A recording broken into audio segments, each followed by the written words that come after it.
7h21, de volta com o Manhã no Ar e as principais notícias do dia. E chegou a hora de, mais uma vez, a gente ir ao vivo lá para a FM O Dia, conversar com o Emanuel Cardoso, que está lá na 93.1. Olá, Emanuel. Tudo bem por aí? Oi, Adriane. Tudo certinho.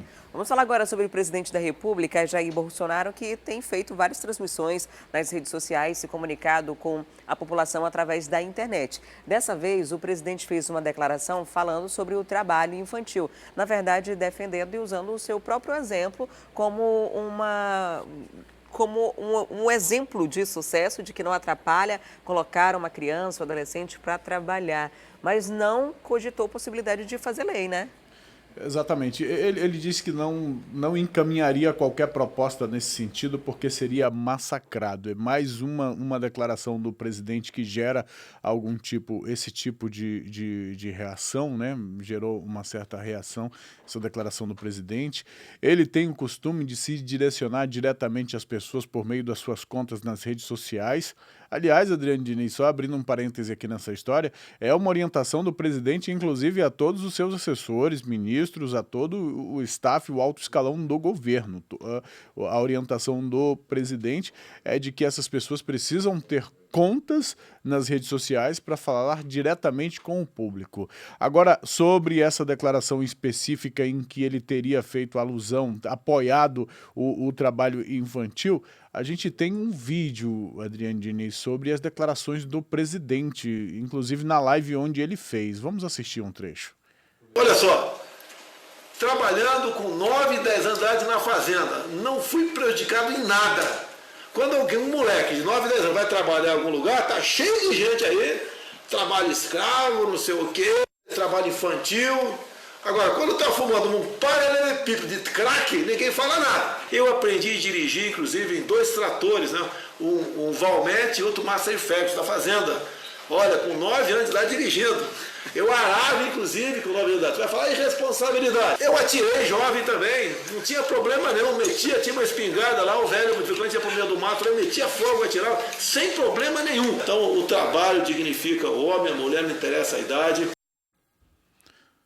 As declarações do presidente, então, Adriane Diniz, foram tidas como apologia ao trabalho infantil. Há muitas críticas de alguns veículos de comunicação no que diz respeito ao momento em que o país vive, com milhões de adultos desempregados, e o presidente estaria, então, fazendo uma apologia ao trabalho infantil. Há outros críticos que dizem, inclusive, que há outras formas de se buscar o desenvolvimento humano, o desenvolvimento da criança, que não por meio do trabalho. A educação, por exemplo, seria uma dessas formas, Adriane Diniz. Eu, particularmente, Adriane, sobre este caso, eu trabalho desde muito cedo. Então, se eu fosse contar histórias, eu teria histórias muito parecidas com a do presidente, com a exceção de atirar, que foi no interior um pouco mais velho do que isso, mas eu trabalho desde muito cedo. Isso nunca foi um problema para mim, mas, assim, não é a melhor maneira de se desenvolver como pessoa, porque educação eu tive mesmo que ir atrás depois de adulto, já depois de pai, né? Ir atrás da educação.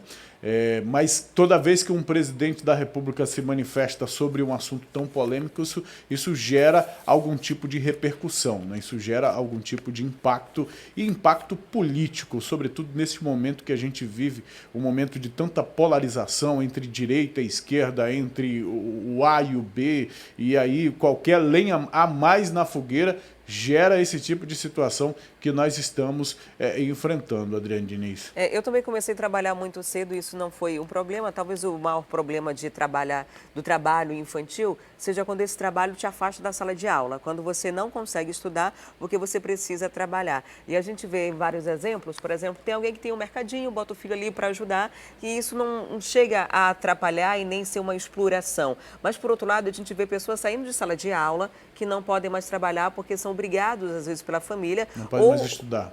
Na verdade é isso, não podem mais estudar porque são obrigados a família a trabalharem em sinais, a trabalhar em qualquer outro tipo de atividade que possa levar algum tipo de renda para a família. Muitas vezes também isso acontece por necessidade, né? A gente tem casos de pessoas que vivem em situação de extrema pobreza e miséria mesmo. E aí, numa situação como essa, todo mundo automaticamente já começa a trabalhar muito cedo. Agora, quando isso te afasta da sala de aula ou te prejudica no teu processo de aprendizagem, nessa formação de cidadão lá no futuro, isso realmente pode ser um problema. Mas como você disse, é uma declaração, é uma opinião particular do presidente que acaba tendo uma repercussão grande pelo cargo, né? Quando você é o presidente da República, quando você tem um cargo público, até nós mesmos aqui, a gente tem que ter responsabilidade no que está dizendo. Exatamente. E levar em consideração como isso pode ser interpretado, como isso pode chegar até o receptor dessa mensagem. Então... E ele mesmo, Adriane Diniz, admite que se levasse adiante uma proposta desse tipo seria massacrado, porque entende a forma como as pessoas poderiam receber esse tipo de declaração.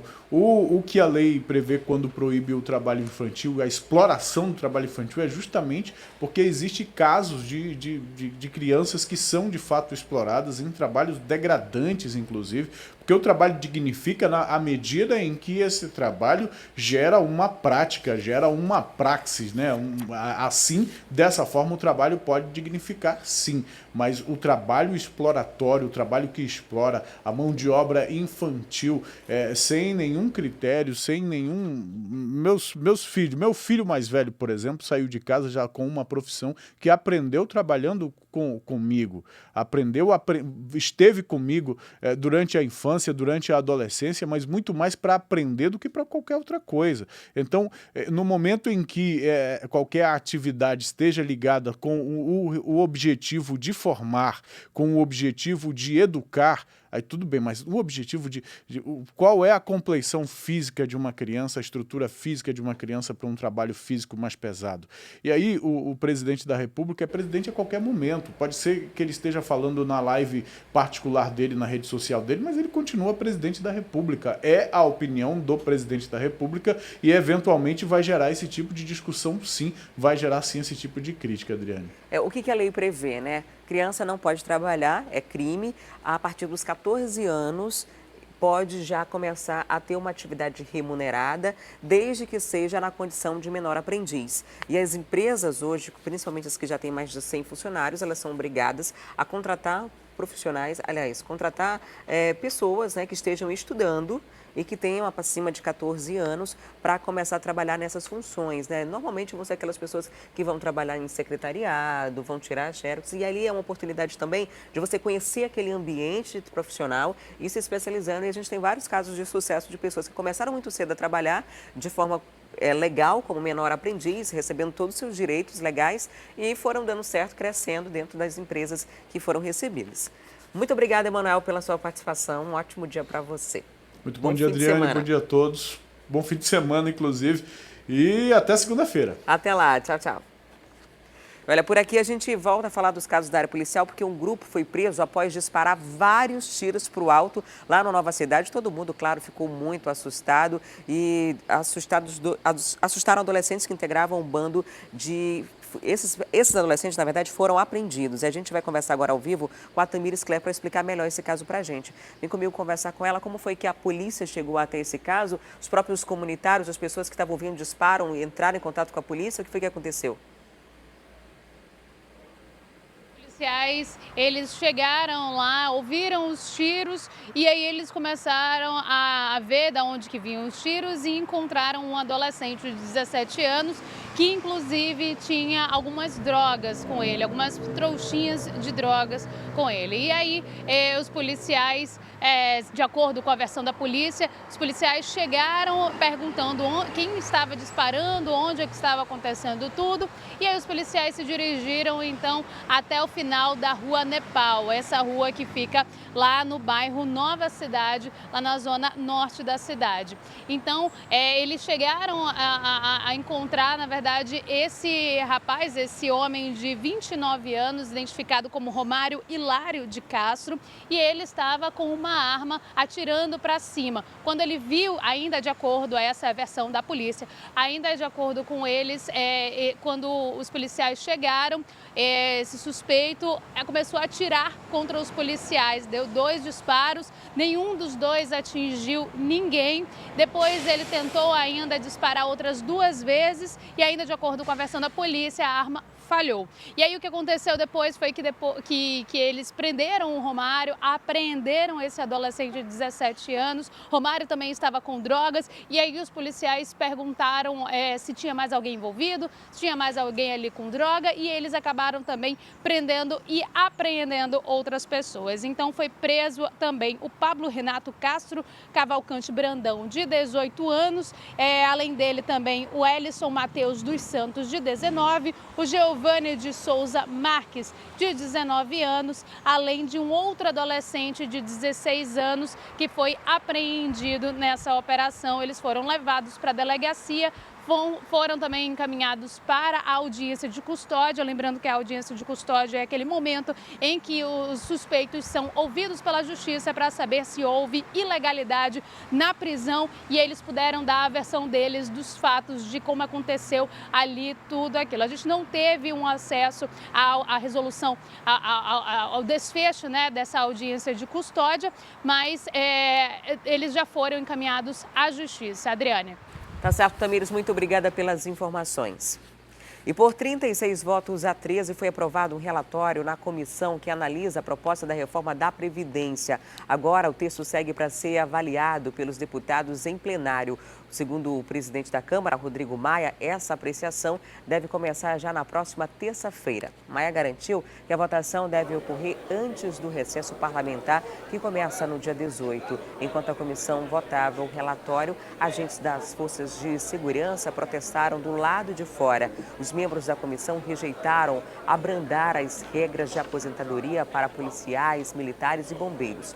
Hoje, cada estado tem requisitos próprios para a aposentadoria dessas categorias. E a gente preparou uma arte para destacar alguns pontos dessa reforma que são no relatório da comissão. Esses são alguns pontos que você acompanha agora. A idade mínima, por exemplo, de aposentadoria do setor público privado sugerido pelo relatório é de 65 anos para homens, 62 para mulheres. Já a idade mínima de professores é de 60 anos para homens e de 57 anos para as mulheres. O tempo de contribuição no setor privado ficou de 20 anos para homens e 15 anos para as mulheres. No setor público, o tempo de contribuição foi acertado em 25 anos para homens e mulheres.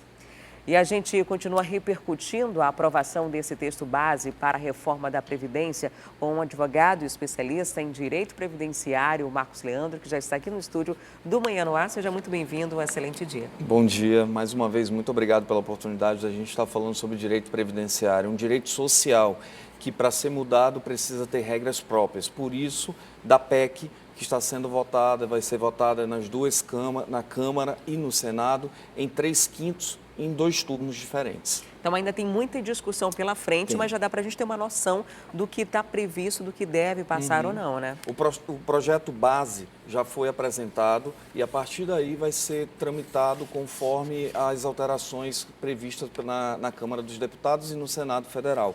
O que é importante destacar, só a priori, é que acaba com a aposentadoria por tempo de contribuição. Ou seja, as pessoas que queriam se aposentar aos 35 anos de contribuição ou aos 30, as mulheres de contribuição, acaba, porque antigamente, agora não tem uma idade mínima e vai ter a idade mínima. 65 para homens, precisando ter 20 de contribuição, e 62 para as mulheres, precisando ter 15 de contribuição. Ou seja, antes você começava a trabalhar muito cedo, a gente até falou agora há pouco sobre menor aprendiz, matéria, trabalho infantil. Quem começava a trabalhar muito cedo e contribuir muito cedo também poderia se aposentar muito cedo, porque já totalizava os anos permitidos aí, os anos de contribuição necessários para isso. Então não tem mais, a partir dessa reforma, não terá mais essa possibilidade. Já tenho 30 anos de trabalho, 40 anos de trabalho, eu preciso ter a idade mínima necessária. Precisa ter idade. Ressaltando, homem 65 e mulher 62, que antigamente era 60 na aposentadoria por idade. Antes da gente passar para os próximos pontos, muita gente que já está nesse processo de aposentadoria, que já entraria nesse cálculo agora, por exemplo, de 30 anos de contribuição, mesmo que ainda não tenha mais de 60 anos, essas pessoas, elas continuam podendo se aposentar assim? Até a promulgação desse projeto, dessa proposta, Até lá, quem está dentro está garantido. Então, já procure o INSS para se informar, para saber quanto tempo tem, para poder já buscar a aposentadoria.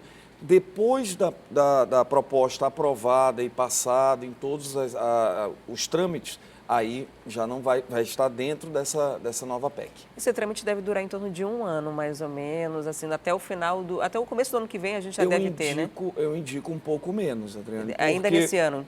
Porque a Câmara já está querendo votar em primeiro turno, antes do recesso. Dessa forma, então, ano que vem, quem estaria completando, está com 29 anos de contribuição, já poderia ficar de fora. Isso. Então, é bom ressaltar aquilo que nós conversamos anteriormente, na última entrevista. Vá no INSS, veja se você não tem contribuição individual que possa ser paga, também há uma regra para isso. Procure alguém especializado para se informar sobre a questão previdenciária. Isso de suma importância. A questão do setor privado, tem algum tipo de mudança para o setor público? O setor público vai igualar. O setor público ficará igual ao setor privado. As mesmas regras que nós estamos estudando agora aqui, ele vai ser, antigamente, vamos dizer agora, está sendo aplicado algumas regras diferentes. Aposentadoria por tempo de contribuição, para tudo, iguala-se tudo. Também no setor privado e setor público. O regime geral da Previdência Social, o regime público da Previdência Social. Então, tipo, a pessoa que trabalha, principalmente as categorias que tinham formação, esse período de contribuição diferente, professores, sim. aí vai ter uma diferenciação, por exemplo? Sim. Porque eu não consigo, é muito difícil você conseguir imaginar um professor de educação infantil com 62 anos ainda dentro de sala de aula, né? Vamos falar sobre os professores agora. Tem uma notícia boa e uma notícia ruim para os professores. Os professores antigamente se aposentavam, atualmente, desculpa dizendo, se aposentavam com 25 anos de contribuição, ponto. Independe de idade. Agora não. O homem precisa ter 60 anos, então diminui 5 da regra geral, e as mulheres 57 anos, precisando ter os mesmos 25 anos de contribuição. A notícia boa qual é? Os salários de quem vai estar na inatividade vai ser igual de quem vai estar na atividade. Isso não tem aquela tudo perda. É proposta. Não. Essa é a notícia boa. Mas isso só para o futuro ou retroativo? Por exemplo, um professor que está se aposentando agora ou já se aposentou e aí teve uma perda salarial em torno de 30%, mais ou menos isso, né? Ele vai conseguir ter o benefício normal como recebia antigamente? Isso vai para as questões de tribunais. Para a questão da Recorrer. vacatio legis, da questão da retroatividade da lei ou não, se é mais benéfico ou não. Basicamente é isso. Geralmente a lei ela só retroage para beneficiar, né? Para beneficiar. Isso, até na questão criminal também. Agora, no caso de idade mínima de professores, que a gente falou agora, Isso. policiais é uma categoria que está bem insatisfeita nesse processo bem agora. satisfeita. Policiais e outros servidores de segurança pública, né? Porque a gente fala de pessoas que têm que, assim como os professores, têm um desgaste físico, uma diferenciação, um preparo. Não dá para você imaginar também um policial numa ronda ostensiva com 60 anos de idade. Isso. Foi um dos temas mais debatidos, que é justamente aquilo que nós estávamos falando no início, da aposentadoria especial. Eles teriam uma redução no tempo de contribuição, independente de idade. E isso revoltou os policiais e revolta também a questão dos parte elétrica, quem trabalha, os eletricistas, os motoristas de ônibus, todos esses vão ter um choque na hora da sua aposentadoria, porque vai ter que ter a idade mínima. Antigamente, agora, atualmente, não há necessidade dessa idade mínima. E é muito complicado para esses profissionais dessas áreas, né? Porque depois de determinado período, a pessoa vai envelhecendo, ela já tem dificuldade de voltar ao mercado de trabalho, pelo vigor físico mesmo. Por exemplo, numa obra de construção civil, numa obra que tem a necessidade, por exemplo, de um eletricista, algo do tipo, é muito mais fácil uma empresa contratar alguém que tenha entre 20 e 30 anos do que contratar um senhor de 55 anos. E aí ele vai ter dificuldade de contribuir, como que ele né? vai contribuir se ele não está trabalhando? Como que ele vai pagar avulso se ele não está trabalhando? Esse que é o detalhe. Eu queria, só atrapalhando um pouco, eu queria falar sobre a pensão por morte, que eu acho que é de suma importância agora. A pensão por morte acontece agora, atualmente, o decujus, o falecido, e a esposa tem direito a 100% do valor. Agora não. Isso é muito polêmico, né? Isso vai ser reduzido, se essa proposta for aprovada, para 60% ou seja, ela vai estar perdendo 40% do valor originário. Então, e aumentará conforme os dependentes. Se tiver um filho, aumenta. Mas, em regra, cai de 100% para 60%. O que eu acho que isso daqui vai ser uma das formas a ser debatidas no Congresso. Porque existem dois pontos aí, né? Assim, aliás, dois lados. O que acontece muito são fraudes, esquemas que são montados, né? Pessoas que têm salários muito altos e aí, quando já está ali numa fase mais idosa, se casam com pessoas jovens, às vezes dentro da própria família, e isso só para garantir que essa pensão, esse dinheiro chegue. Por outro lado, tem as pessoas que são os mantenedores de suas famílias e suas esposas estão ali o acompanhando a vida inteira e que são sustentadas por esse salário, né? Tem toda a rotina de vida, plano de saúde e demais outras coisas relacionadas a isso. Não vai ter diferenciação, independentemente do tempo de relacionamento? Já acontece agora, já está aprovada uma lei que restringe a questão da idade. Quanto mais nova a pessoa, menos ela terá o direito. Então já existe. Ela só vai somar a isso. Então vai ser a redução no rendimento e não no tempo. Entendeu? Porque já vai continuar vigorando o que está hoje. Então não vai ter mais essas pensões vitalícias gigantescas. Agora depende muito do INSS buscar essas fraudes.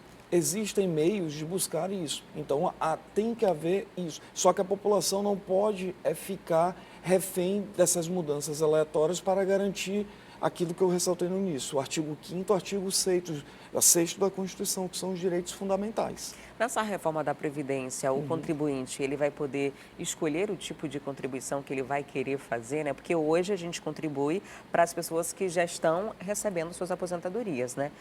Não diretamente para um fundo de pensão, por exemplo. Certo. Não como funciona, por exemplo, a Previdência privada. Você contribui para você mesmo. No caso dessa reforma, há alguma possibilidade? O presidente chegou a falar em algumas entrevistas que a ideia seria mais ou menos essa, dar a alternativa de escolher se você contribuiria de uma forma direta para você mesmo ou se manteria nesse mesmo sistema que existe hoje. Essa possibilidade não foi inserida de fato no projeto. Isso, não foi inserida pelo princípio da solidariedade. Eu aposentado, posso continuar trabalhando? Sim. Então, e ele vai ter um acréscimo na sua aposentadoria? Não. Pelo princípio da solidariedade, ele vai estar ajudando o sistema. Então, eu recebo no escritório inúmeras pessoas que dizem, doutor, eu estou contribuindo, já tem mais de 5, 10 anos, estou aposentado e continuo contribuindo. Eu não tenho direito a algo a mais? Não. Infelizmente não. Isso choca. Tinha direito antigamente, antes de ser julgada, a desaposentação. Aconteceu uma revisão. É uma revisão, seria um acréscimo. É uma revisão chamada desaposentação que o STF não passou. Não passou porque não diz que não tem direito, diz que não existe uma lei que regule. Então essa PEC poderia trazer sobre isso, só que não trouxe. Então, essas discussões agora é uma prioridade do governo federal que essa reforma da Previdência seja aprovada o quanto antes. No meio de tudo isso, inclusive, o presidente já disse que, se for aprovada, ele vai liberar o saldo das contas ativas do FGTS, né, que era uma forma de ter um apoio popular também para pressionar os parlamentares a estarem favoráveis a esse processo de tramitação dentro da Câmara e do Senado Federal. Certo. Então, agora, a gente tratando dessa questão de discussões, deve ser mais rápido, já que já tirou muita coisa e já mudou muita coisa. O projeto base já existe, então agora vão para as emendas, os parlamentares negociando como vai funcionar cada circunstância dessa que a gente falou, por exemplo, da pensão. Vamos falar um pouco da regra de transição? Eu não gostaria de adentrar especificadamente sobre cada regra de transição, mas eu já digo o seguinte, vai haver o pedágio. O que é isso? Quem está próximo de se aposentar vai ter que contribuir um pouco a mais. Então, isso daqui vai ser outra matéria que vai ser bastante discutida. Se a gente levantar agora, pode ser que haja um alvoroço dentro do INSS. É muito provável que nesse ponto específico vá ter algumas alterações específicas, né? Claro, claro. Mas o mais importante é saber, vai haver regras de transição. Você que está prestes a se aposentar...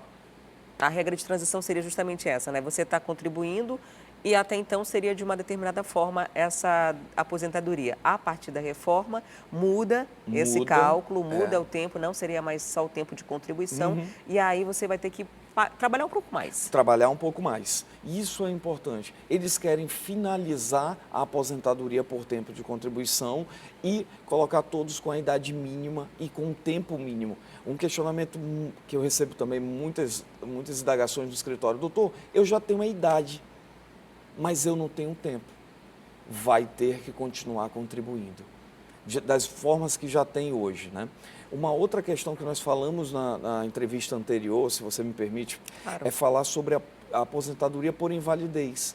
A aposentadoria por invalidez, quando é decorrente de acidente de trabalho, eu tinha ressaltado que a competência é da Justiça Estadual e que eles estavam mudando para ir para a federal, porque a federal ela é mais célere, até pela demanda, tudo isso, e não foi aprovado. Então, continua na Justiça Estadual os casos decorrentes de acidentes de trabalho, apesar do polo passivo ser uma autarquia federal e INSS. Para as pessoas que estão nesse período e muito preocupadas agora que a gente falou de regra de transição, tem alguma orientação a elas de procurar o INSS, um advogado, alguma coisa do tipo? Isso. Porque às vezes a gente acha que vai aposentar, né? Que já calcula, comecei a trabalhar com 18 anos, estou agora com 58, já contribuí 30 anos, vou estar contribuindo 30 anos agora. E aí imagina que já está tudo certo, mas na hora que vai levantar toda a documentação, está faltando tanta coisa ali, talvez tenham te roubado ao longo desses anos alguns grandes anos de contribuição previdenciária. Um documento de suma importância é sua carteira de trabalho. Guarde sua carteira de trabalho como ouro. Ela é importantíssima na hora dos períodos extemporâneos. O que é isso? Você chega no INSS, você fez o recolhimento, o seu empregador não repassou para o INSS, mas está aberto lá. Então você chega com a sua carteira e convalida. Não é tão simples do jeito que eu estou falando. A burocracia é um pouco maior dentro do INSS. Mas em termos judiciais, até administrativos, eles aceitam, tendo como base a carteira de trabalho, o RAIS do Ministério do Trabalho e Emprego ou o extrato analítico do FGTS. São outras provas. Então qual é a dica que eu dou? Procure o INSS, agende seu benefício, agende uma simulação, busque através do 135, da plataforma digital do INSS, do meu INSS, e também advogado especializado ou a Defensoria Pública, para poder ter uma gerência melhor com relação à aposentadoria, até preventivamente. Agora, muita gente ao longo da vida perde a carteira de trabalho, tira uma segunda via e no máximo faz lá, leva na empresa em que já trabalha para reassinar e ter ali o seu contrato vigente. Dificilmente essas pessoas voltam às empresas em que já trabalharam, ou às vezes essas empresas nem sequer existiram, não têm dados pessoais ali seus que o garantam. Qual a orientação para essas pessoas que já perderam a carteira de trabalho, já estão na segunda, terceira, quarta via desse documento? Procurar o Ministério do Trabalho e Emprego para buscar RAIS, é um documento que prova que quem trabalhou está lá discriminado, o período, tudo isso, e o extrato analítico do FGTS junto Isso pega na Caixa Econômica, né? Eu já passei por esse processo, lembra? Quando eu pedi, eu fui na Caixa Econômica e de lá pedi o extrato. Pronto. E aí me deram lá para levar. Você guardou? Eu tenho e levei de volta nas empresas, porque eram poucas empresas, então era fácil saber onde já tinha passado. Mas descobri nesse processo, por exemplo, que tinha uma das empresas que não tinham dado baixa. E talvez tenha aí o problema dentro do INSS. Depois da nossa entrevista, eu encontrei uma conhecida na rua que ela disse: doutor, já fui lá no INSS, todas as empresas estão lá. Isso é muito bom. Procure o seu CNIS dentro do INSS. Se não der pessoalmente, ligue e agende essa questão. Isso é de suma importância. Muito obrigada por sua visita aqui no Manhã no Ar, por trazer todos os esclarecimentos para a gente. É algo que mexe com todo mundo fica muito interessado em saber, todo mundo no estúdio presta atenção, todo mundo em casa presta atenção, todo mundo quer saber, porque é algo que muda com a nossa vida inteira, é a vida das nossas futuras gerações, né? Por exemplo, eu me aposentaria antes dos 50 anos pelo tempo de contribuição, pela regra de hoje, né? Agora muda completamente a minha vida aí profissional e é uma forma da gente também de se planejar para saber se fica com reforma, se mantém nesse tipo de contribuição, se quer fazer uma contribuição à parte, uma contribuição para a previdência privada, investir de outra forma para garantir um futuro mais tranquilo. Né? Isso. O importante, só para ressaltar, é a aposentadoria especial. Você que trabalhou com insalubridade ou periculosidade, vá a uma agência do INSS e procure um advogado especializado ou defensoria pública para garantir esse seu período especial, porque depois provavelmente não vai lhe ajudar na aposentadoria por idade, que vai acabar por tempo de contribuição. Isso deixando claro, é uma proposta, é um projeto, ainda não há nada ratificado. Não, já houve mudança? Não, é uma proposta que vai ser analisada ainda no Congresso Nacional, na Câmara e também no Senado. A gente, então, ainda vai discutir bastante esse assunto aqui. Muito obrigada mais uma vez pela sua presença, doutor, por esses esclarecimentos, do que é especialista em direito previdenciário. E aí a gente vai falar, porque, como a gente bem disse, é só uma discussão inicial, está começando a tramitar, é discussão em Câmara, em Senado, em mais de um turno. Então, quando terminar tudo de novo, a gente volta e explica o que, de fato, ficou definido aí. Estamos à disposição. Muito obrigada.